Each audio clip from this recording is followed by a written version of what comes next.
Magandang umaga, Pilipinas. Live mula rito sa Pag-asa DOST si Harry Bayona at ito ang Panahon TV Express. Mga kababayan, sasalubungin po nating muli ang panibagong linggo kung kaya mahalagang malaman ano nga kaya nga asang lagay ng panahon sa papasok na linggo. Narito nga pong weekly weather outlook ng Pag-asa.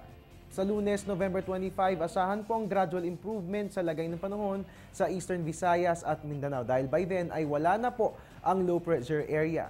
Ang Metro Manila Eastern Section ng Northern at Central Luzon at Bicol Region ay maapektuhan pa rin ng tinatawag po natin na tail end of a cold front at ang natitirang bahagi po na bansa walang dapat alalahanin dahil fair weather ang iiral dyan. At magtutuloy-tuloy na nga po ang pagbabalik sa normal ng ating weather dahil for the rest of the week, November 26 to November 29, ang weather system na iiral po ay ang northeast monsoon at tail end of a cold front. So asahan po natin na maganda naman ang panahon. Pero ganun pa man, paghandaan pa rin ang mga light to moderate rain sa Northern at Central Luzon at Bicol Region at light rains naman sa Metro Manila at natitirang bahagi ng Luzon. At yan nga po ang weekly weather outlook natin sa inyo ng Panahon TV.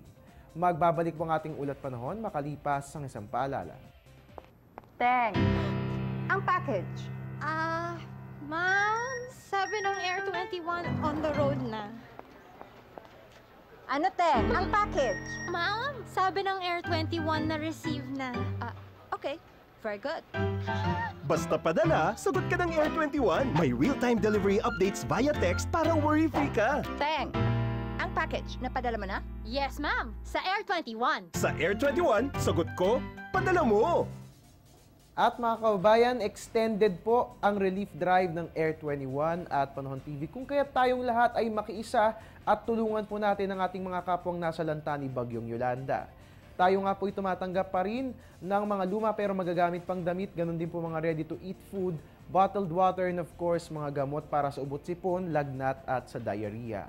At para po sa mga nais mag-volunteer, pwede pong puntahan ang ating Air 21 outlets. And of course, para po sa inyong mga katanungan hinggil sa ating relief operations, pwede pong tawagan ang Air 21 Customer Service Hotline 854-2100. Atin pong tandaan na sa mga ganitong panahon, dapat ay pinaiiral po natin ang pagbabayanihan.